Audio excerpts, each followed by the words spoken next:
आप सोच रहे होंगे कि मैं क्या कर रहा हूं। मैं युद्ध की तैयारी कर रहा हूं, वही युद्ध जो ज्वालामुखी की भांति कभी भी फट सकता है। युद्ध वही जीतता है जो युद्ध में व्यतीत होने वाले समय से अधिक समय युद्ध की तैयारी में लगाए। जो योद्धा अभ्यास क्षेत्र में जितना अधिक समय देगा, रणभूमि में उतना ही कम रक्त बहेगा। एक सामान्य लौ और तीखी तलवार में अंतर यही है कि एक तीखी तलवार को कड़ी अग्नि परीक्षा से होकर जाना पड़ता है, लौहकार की मार खानी पड़ती है। एक तलवार जितनी पीड़ा सहेगी, उसका वार उतना ही प्रबल होता है। इसलिए पीड़ा से घबराए नहीं, उसका सामना करें, उसका अभ्यास करें, क्योंकि यही अभ्यास जीवन के युद्ध में आपको विजयश्री बनाता है। जब मेघ छाते हैं तो क्या होता है? अंधकार छा जाता है। मेघ गरजते हैं, बिजलियां कड़कती हैं, वर्षा होती है। सभी पशु अपने आश्रय स्थल पर जाकर छिप जाते हैं। मनुष्य अपने घरों की ओर दौड़ते हैं और सभी पक्षी अपने घोंसलों में जाकर छिप जाते हैं। परंतु एक जीव है जो गरजते मेघों को, कड़कती बिजलियों को, भारी वर्षा को भी हरा देता है। वो जीव है बाज, क्योंकि वो समस्या की जड़ों से ऊपर उड़ता है। वो गरजते मेघों से, कड़कती बिजलियों से, भारी वर्षा से, इन सब से ऊपर।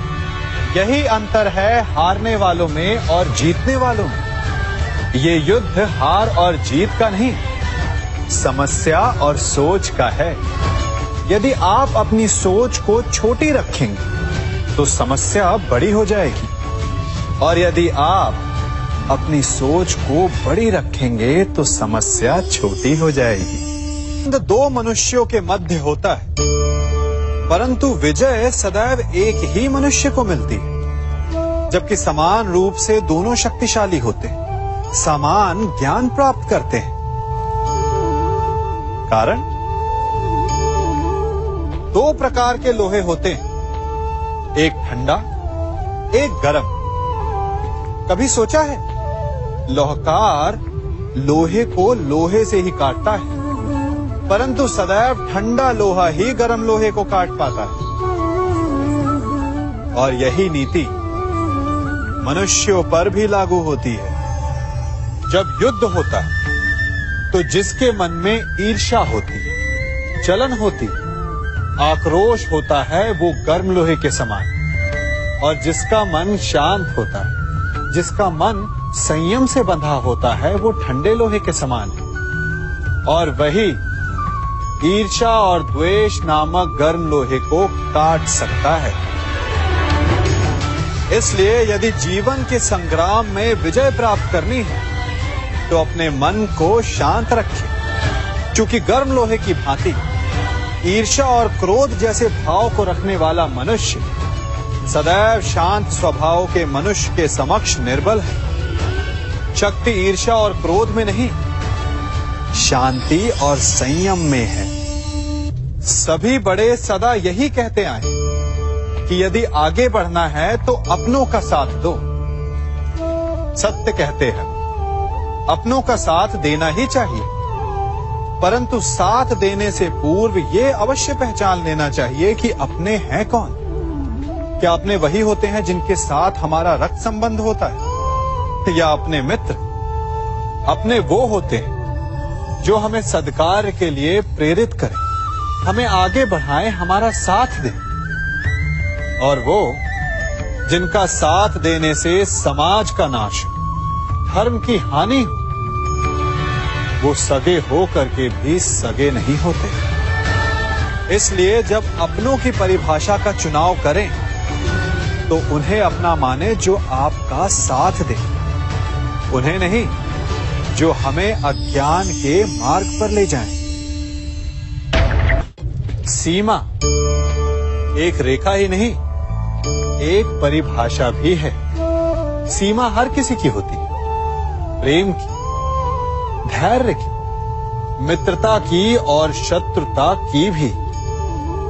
और जो सदैव सीमा में बंधे रहते हैं वो सामान्य मनुष्य बनकर रह जाते हैं, परंतु जो समय आने पर सीमा तोड़ देते हैं वही भविष्य बनाते हैं, क्योंकि सीमा केवल आपको मर्यादा में नहीं रखती, आपको बांधती भी है।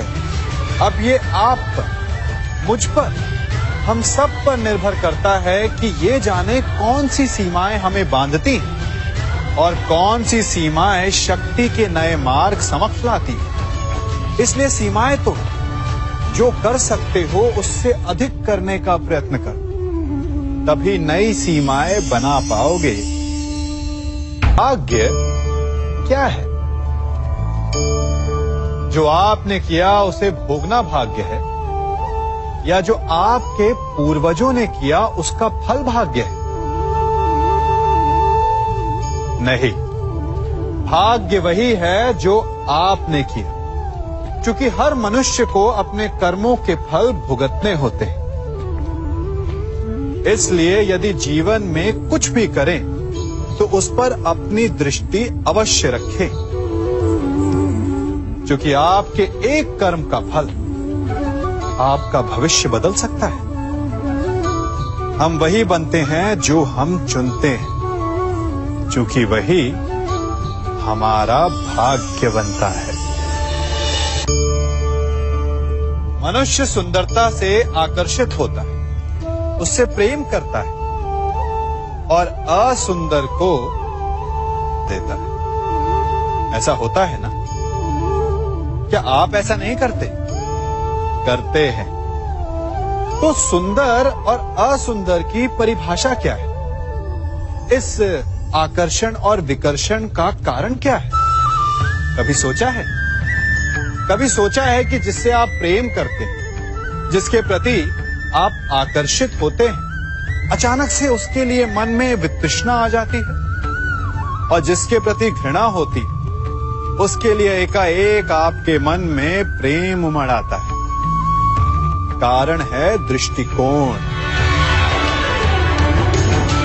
क्योंकि सुंदरता आपके मन में होती है, आपके सोच में होती है, आपके दृष्टिकोण में होती है। इसीलिए किसी को कीचड़ में खिला हुआ कमल सुंदर लगता है, और किसी को निर्मल चंद्रमा में भी कलंक का धब्बा दिख जाता है। यदि आपको सुंदरता अनुभव करनी, हर पल आनंद में रहना है, तो अपने दृष्टिकोण को सुंदर बनाएं और अपने आप सब कुछ सुंदर बन जाएगा। हम अपनी सोच और संसार की मान्यता के अनुसार अपने विचार बनाते हैं। जैसे सत्य कहना धर्म है, असत्य कहना पाप, सहनशीलता धर्म है और क्रोध करना अधर्म, उपकार करना, जीवों पर दया करना धर्म है और निष्ठुर होना अधर्म। परंतु क्या यही सत्य है? क्या कभी कभी परिस्थितियां इन आवेशों को उल्टा नहीं कर देती? करती। यदि इस संसार में कुछ धर्म है, कुछ पुण्य है, कुछ महान है, तो परिस्थिति के अनुसार चलना। जटायु स्मरण है आप सबको, वो जिन्होंने रावण पर क्रोध किया था, उस पर आक्रमण किया था। उस समय जटायु का क्रोध पाप नहीं था, धर्म था। इसीलिए अंत में उन्हें भगवान राम की गोद मिली। और कुछ ऐसे भी होते हैं जो धर्म को सहनशीलता समझकर हर अन्याय को सहते हैं और अंत में वो बाणों की शैया पाते हैं। यदि कोई पशु या व्यक्ति अकारण आक्रमण करके किसी निर्दोष के प्राण लेने की चेष्टा करे, तो उसके रक्षा हेतु उसका वध कर देना पाप नहीं, समय की मांग है।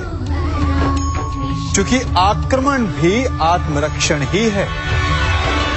यदि किसी दुष्ट की सहायता करने से सामान्य मनुष्य को कष्ट पहुंचे, पीड़ा पहुंचे, तो उसे सहायता ना देना ही धर्म है। अकारण क्रोध अस्वीकार्य है, परंतु यदि क्रोध से कुछ शुभ हो, पाप बाहुभीत हो, तो क्रोध और दंड भी धर्म ही है।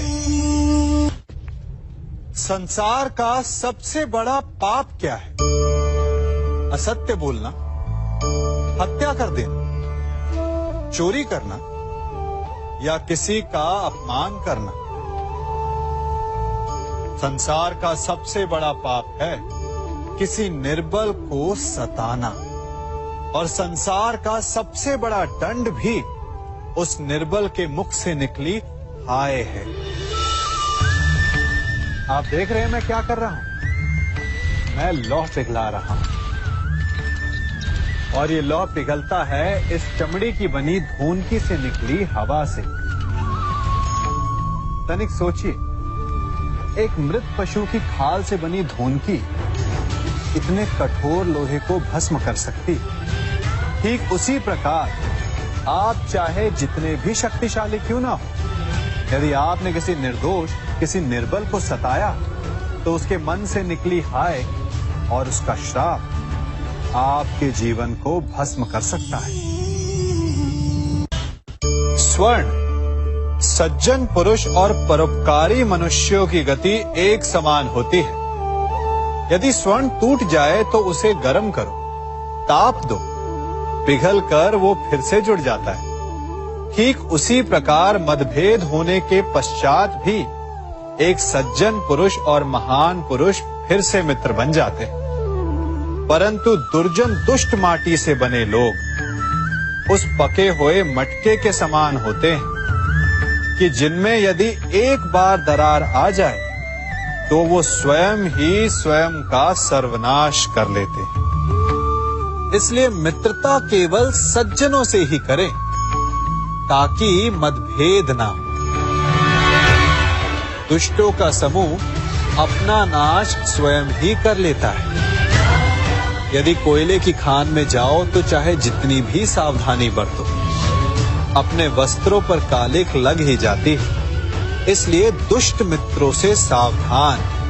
सज्जन शत्रु प्रत्येक परिस्थिति में श्रेष्ठ है।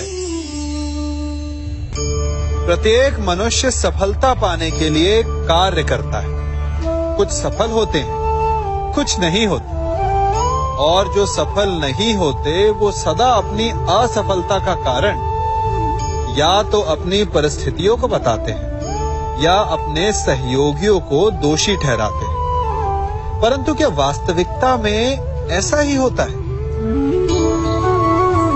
क्या कोई परिस्थिति या कोई व्यक्ति किसी की असफलता का कारण बन सकते हैं?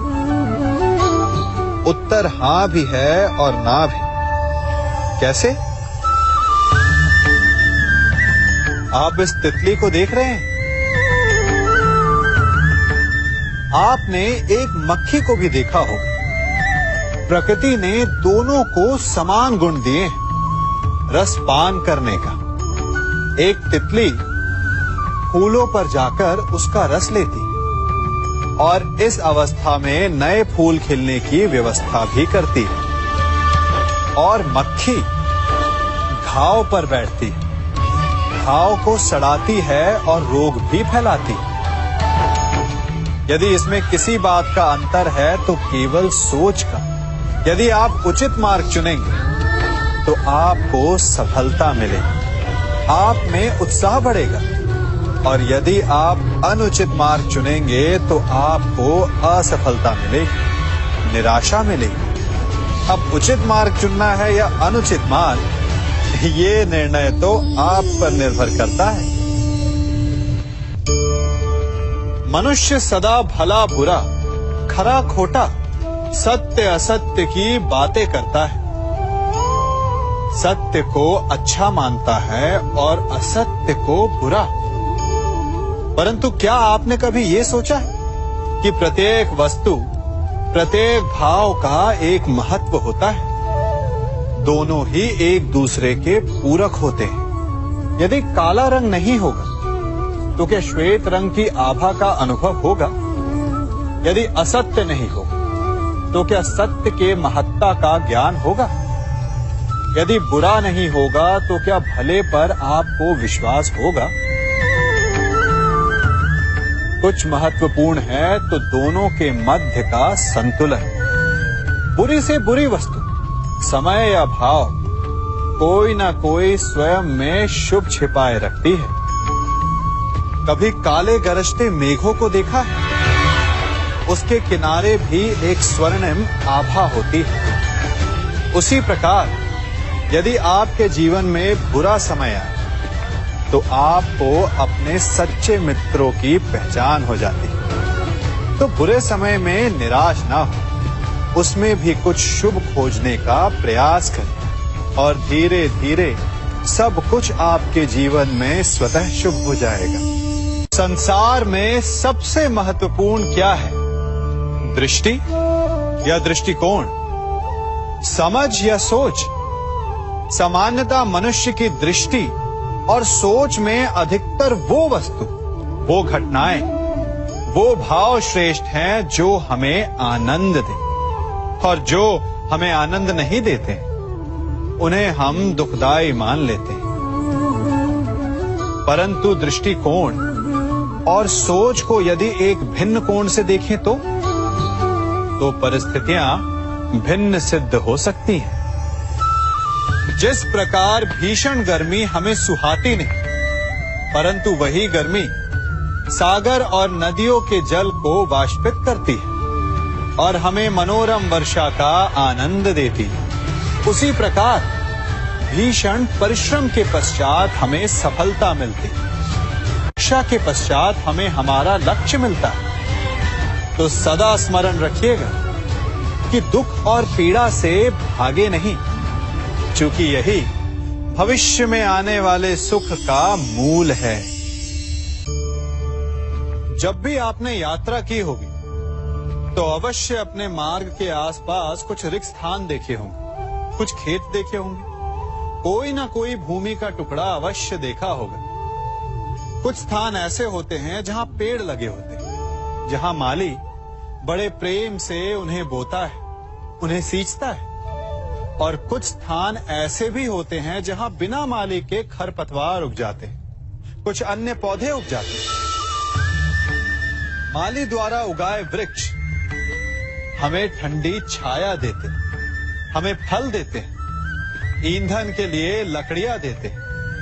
और बिना परिश्रम के उपजित खरपतवार यदि कुछ करते हैं तो ये कि वो भूमि को बंजर बनाते हैं। हमारा मन भी रिक्त भूमि की भांति होता है। यदि अपने परिश्रम से उसमें सुविचारों के बीज डालोगे तो फलदायक विचार उपजेंगे, और यदि उसे रिक्त छोड़ दिया तो खरपतवार की भांति अनुपयोगी विचार आपके मन को अपना घर बना लेंगे, आपके मन को मैला कर देंगे, उसे बंजर कर देंगे। अब निर्णय आपका है कि आपको सुविचार देने वाला मन चाहिए या कुंठा देने वाला। जल प्रकृति को इस संसार की सबसे अनूठी देन है। वो महासागर में भी मिलता है और मीठे तालाब में भी, वो पवित्र गंगा में भी होता है और दुर्गंध आती नाली में भी। हम तालाब और नदी को सम्मान इसलिए देते हैं क्योंकि उसका मीठा जल हमारी प्यास बुझाता है। परंतु सागर का जल पीने योग्य नहीं होता, इसीलिए कभी कभी हम उसे उतना महत्व नहीं देते और नाली के जल को हम हे दृष्टि से देखते हैं। तो क्या ये उचित है? हमारे संबंध भी इसी जल की भांति होते हैं। जिस संबंध से हमें लाभ ना हो उससे हम दूर हो जाते हैं। कभी ईर्ष्या के कारण, कभी अहंकार के कारण उस संबंध को तोड़ देते हैं। तो क्या संबंध को तोड़ देना उचित है? तनिक विचार कीजिए। माना कि सागर का जल फसल नहीं दे सकता, परंतु मोती तो देता है। माना कि नाली का गंदा जल हमें किसी भी कार्य के लिए उपयुक्त ना लगे, परंतु वो भी कहीं लगी अग्नि को बुझा सकता है। ठीक इसी प्रकार प्रत्येक संबंध कहीं ना कहीं किसी न किसी परिस्थिति में उपयोगी हो सकता है।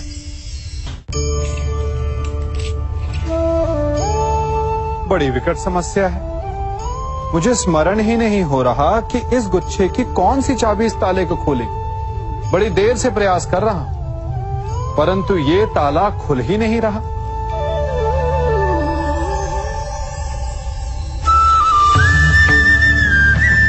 ऐसी परिस्थिति में आप क्या करेंगे? अधिकतर लोग ऐसी परिस्थिति में अपनी आशा खो बैठते हैं। उन्हें लगता है कि चाबी खो गई। वो तिलमिला जाते हैं, क्रोधित हो उठते हैं। परंतु उस समय धैर्य रखें तो गुच्छे की अंतिम चाबी ताला खोल सकती है। कुल्हाड़ी का अंतिम प्रहार वृक्ष को काट के गिरा देता है, परंतु क्या सत्य में कुल्हाड़ी का अंतिम प्रहार वृक्ष को काट के गिरा देता है? आपको आपका लक्ष्य दिला देता है? नहीं। आपका निरंतर प्रयत्न ही आपको सफलता दिलाता है। जब आपका मन निराश है तो अपने कार्य में दुगनी उत्साह से जुट जाइए, क्योंकि अनावरत बहता जल ही कठोर चट्टान को काट सकता है। सफलता का मूल है परिश्रम, प्रयास और आशा। मनुष्य का जीवन ऋतुओं के समान होता है। आज ग्रीष्म तो कल वर्षा, परसों शीत। तनिक संकट आया तो हम संयम खो बैठते हैं। तनिक ऋतु बदली तो हम अधीर हो जाते हैं। अपने आक्रोश में, अपने क्रोध में हम उनसे ही संबंध बिगाड़ लेते हैं जो हमारे अपने होते हैं। क्यों ऐसा होता है ना? हमें लगता है कि हमारे अपने हैं, फिर से मना लेंगे। परंतु स्मरण रखिए, सदा ऐसा करना संभव नहीं होता। सागर की उछलती लहरों को तट सहता है, और यदि तट ही टूट जाए तो बाढ़ आ जाती। हमारे संबंध भी दूध की भांति होते हैं। दूध तपकर उबल सकता है, परंतु यदि उसमें खटास आ जाए तो वो फट भी जाते हैं। और फटे दूध को चाहे जितना मत लो, उसमें से माखन नहीं निकलेगा। इसीलिए अपने संबंधों को संभल कर निभाना चाहिए। मनुष्य की सबसे बड़ी दुर्बलता क्या होती है? सोचिए। धन, प्रेम, अहंकार। मनुष्य की सबसे बड़ी दुर्बलता होती है उसके रहस्य। चाहे आप कितने भी शक्तिशाली क्यों ना हो, कितने भी प्रबल क्यों ना हो, परंतु उसके रहस्य उसके नाश की चाबी होती है। इसलिए यदि प्रबल रहना है, शक्तिशाली रहना है, समर्थ रहना है, तो अपने रहस्य को किसी को भी ना बताएं, ना मित्र को और ना ही शत्रु को, क्योंकि समय पड़ने पर कब कौन शत्रु हो जाए ऐसा कहना संभव नहीं। विभीषण को रावण के अमृत कुंड का ज्ञात था, इसीलिए प्रभु श्री राम रावण का वध करने में सफल हो सके। इसलिए उचित यही है कि आप अपने रहस्य को स्वयं तक ही सीमित रखें। मनुष्य का मन बड़ा विचित्र होता है। कल्पना में ही विकास करता है, संपन्न भविष्य का स्वप्न देखता है, और कल्पना में ही जो नहीं हुआ उससे भय खाता है। और यही भय मनुष्य का सबसे बड़ा शत्रु है। हमारे भविष्य के मार्ग में, हमारे आनंद के मार्ग में सबसे बड़ी बाधा है। अब आप लोग मुझसे पूछेंगे कि इसका तोड़ क्या है, भय से मुक्ति कैसे पाई जाए? तो ये प्रश्न आप स्वयं से पूछिए। तनिक सोचिए, जब आप एक सुंदर भविष्य की कामना करते हैं तो उसे पाने के लिए आप परिश्रम करते हैं ना? ठीक उसी प्रकार भय से मुक्ति पाने के लिए आप उससे लड़ जाएं। और उसका निवारण आपको स्वतः ही मिल जाएगा। इसलिए जब भी भय आपको सताए तो उससे भागे नहीं, उससे घबराए नहीं, क्योंकि भय का काम ही होता है आपको भयभीत करना। इसलिए जब भी भय आप पर आक्रमण करे तो आप भी उस पर पहले ही आक्रमण कर दें। हम सब मित्रों के साथ रहना चाहते हैं, शत्रुओं से दूर रहना चाहते हैं। क्यों? क्योंकि हमें जीवन में आनंद पाना है, जीवन में आगे बढ़ना है, स्वयं को संपन्न देखना है। और यदि किसी से भी आप पूछेंगे कि जीवन में सफलता पाने के लिए सबसे अधिक आवश्यकता किसकी होती है, तो हर एक आपको लगभग एक ही उत्तर देगा। सफलता प्राप्त करने के लिए आपको सच्चे मित्रों की आवश्यकता होती है। परंतु यदि आपको और अधिक सफल होना है तो आपको केवल मित्रों की नहीं, शत्रु की अधिक आवश्यकता है। अब आप कहेंगे, ये मैंने कैसी बात कर दी?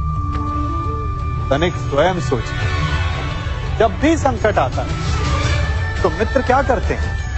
आपकी सहायता करने के लिए आपके साथ खड़े हो जाते हैं। और संकट के समय में शत्रु और बड़ा संकट बनकर हमारे समक्ष खड़े हो जाते हैं। मित्र हमें सहायता देते हैं, अपनी शक्ति देते हैं, परंतु शत्रु आपके भीतर छिपी शक्ति को बाहर लाता है, आपको और अधिक बलवान बनाता है। संगति या साथ, मित्र और साथी मनुष्य के व्यक्तित्व के लिए सबसे महत्वपूर्ण होते हैं। अब आप कहेंगे, ये कैसे?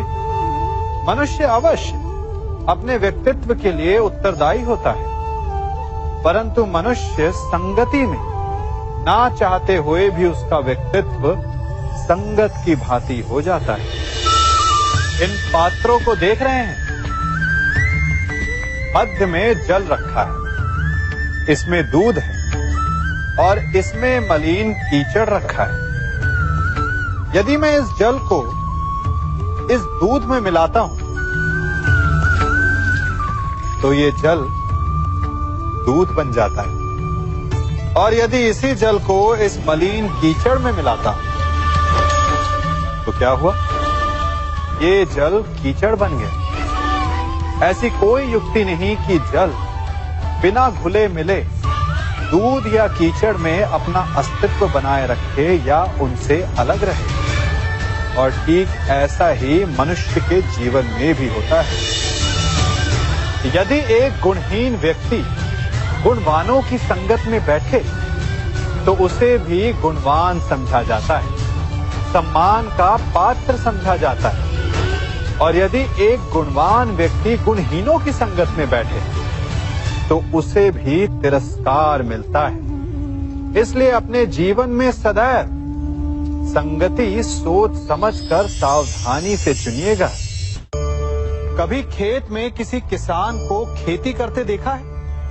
वो उसे सींचता है, उसे जोतता है, पशु पक्षियों से खेत की फसल की रक्षा करता है, परंतु एक बात का वो सबसे विशेष ध्यान रखता है कि कहीं खेत में खरपतवार ना उग जाए, क्योंकि एक खरपतवार खेत की सारी फसल को नष्ट कर सकती है। ठीक उसी प्रकार यदि वंश की कोई संतान खोटी निकल जाती है तो वो समूचे वंश का सर्वनाश कर देती है। इसीलिए संतान के लालन पालन में विशेष ध्यान देना आवश्यक होता है, क्योंकि संतान वो फसल होती है जो वंश के आने वाले समय को महान बना सकती है या फिर वंश का पतन भी कर सकती है। मनुष्य भी बड़ा विचित्र प्राणी है। अपनों से नीचे के स्तर के लोगों को वो हे दृष्टि से देखता है, उनका उपहास उड़ाता है, उनसे बार बार कहता है कि तुम्हारा कुछ नहीं हो सकता, तुम भविष्य में कुछ नहीं कर पाओगे।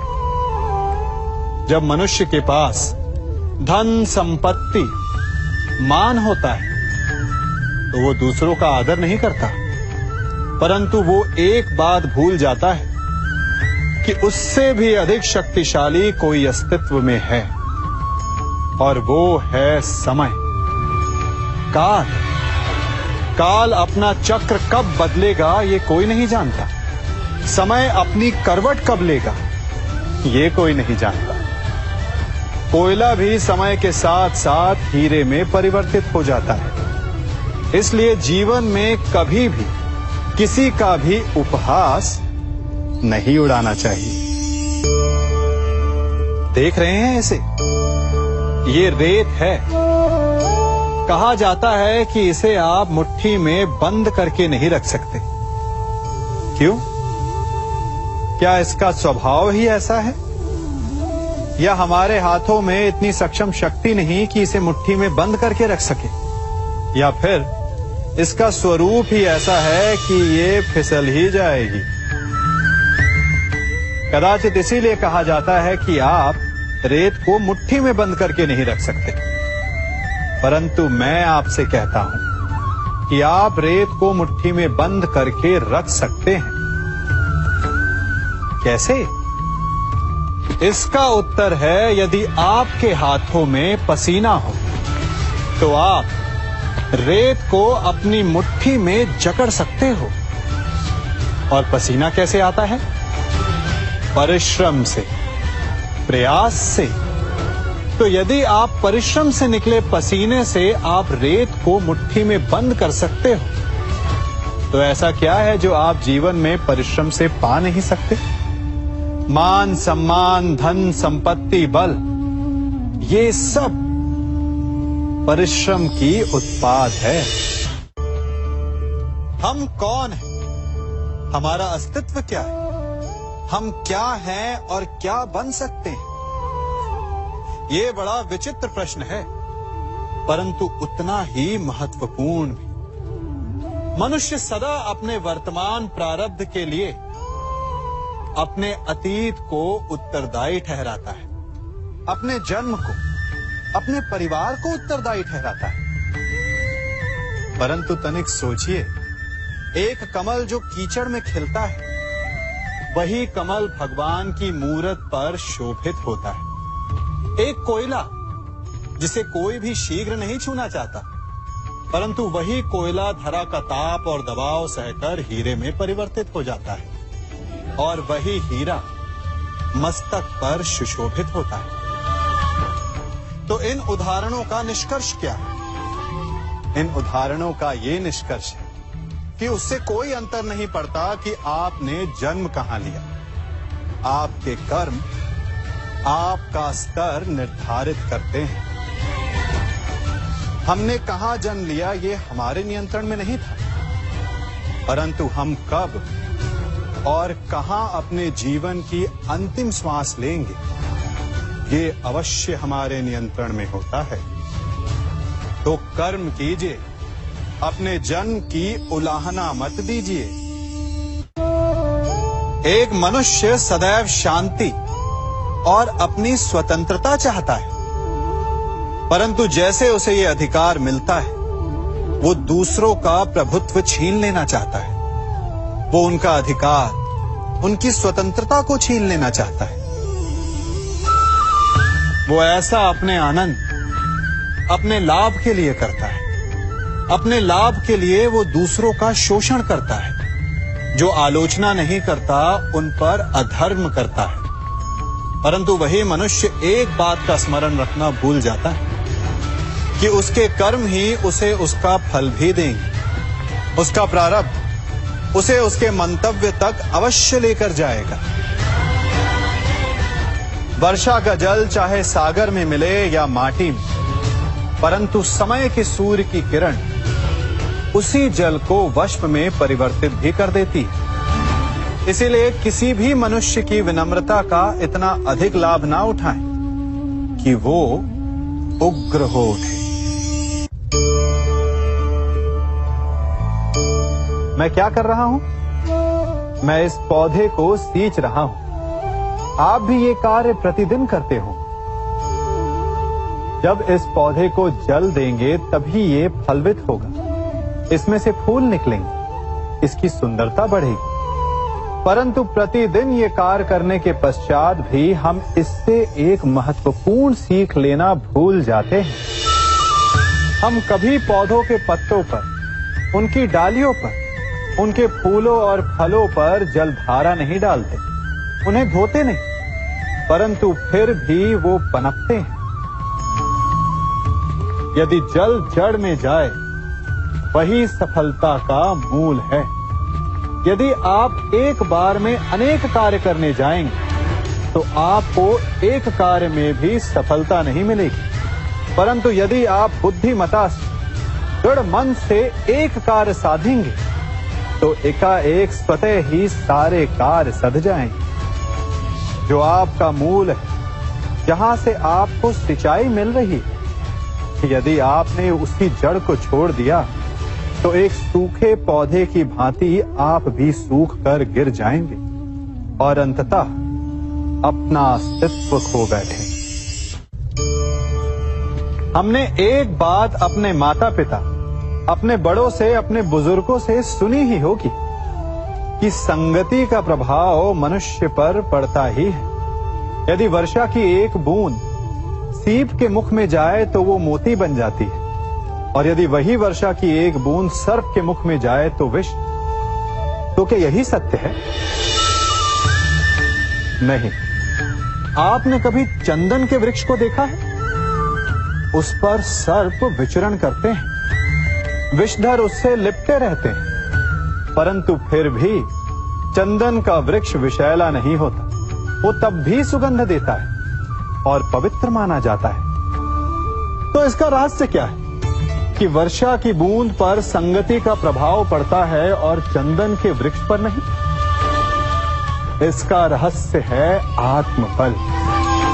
वर्षा की बूंद वातावरण के अनुसार स्वयं को बदल लेती है, इसीलिए उसकी संगति ही उसका प्रारब्ध बन जाती है। परंतु चंदन का वृक्ष अपना व्यक्तित्व, अपना गुण नहीं खोता।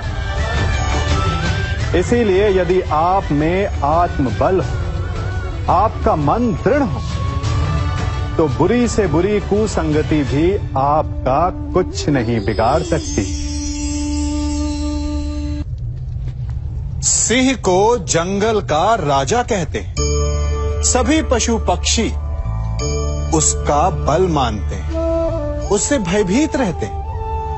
परंतु सिंह को भी अपने भोजन के लिए आखेट करना पड़ता है, घात लगानी पड़ती है, बड़ी दूर तक उसे अपने शिकार का पीछा करना पड़ता है, और तब जाकर उसे भोजन मिलता है। और कई बार उसके ये कठिन प्रयास भी असफल होते हैं। यदि सिंह ये सोचकर बैठ जाए कि मैं तो वन का राजा हूं, मेरा भोजन स्वयं मेरे मुख में आकर गिर जाए, तो वो भूखे मर जाएगा। क्या समझे? राजा हो या रंक, उद्यम सभी को करना पड़ता है, क्योंकि मेहनत, परिश्रम यही तो सफलता की कुंजी है। यदि जल पाना है तो कुआं खोदने में पसीना बहाना ही होगा। यदि सफलता पानी तो रात दिन परिश्रम करना होगा। बिना परिश्रम के तो देवों को भी अमृत नहीं मिलता। इसलिए परिश्रम कीजिए, आज नहीं तो कल सफलता अवश्य मिलेगी। देख रहे हैं इसे? ये बड़ा भयंकर अस्त्र है। अब आप कहेंगे कि ये छोटी सी धातु भला किस काम की? आप चाहें तो इस धातु से वस्तुएं जोड़ लें या फिर चोट भी खा सकते हैं। ये एक धातु लकड़ी के दो पट्टों को एक करके जोड़ सकती है, या फिर आपके शरीर में लग जाए या चुभ जाए तो आपको बहुत बड़ा घाव भी दे सकती है। इसलिए एक बात सदा स्मरण रखें, कोई भी वस्तु छोटी या बड़ी नहीं होती, सबका अपना महत्व होता है। यदि आपको स्वयं बड़ा बनना है तो कभी किसी को छोटा समझने की भूल ना करें। यदि छोटों का साथ लिया तो आप स्वयं बड़े बन जाएंगे, और यदि उनका तिरस्कार किया तो इस धातु की भांति चुपकर वो आपका मार्ग भी रोक सकते हैं।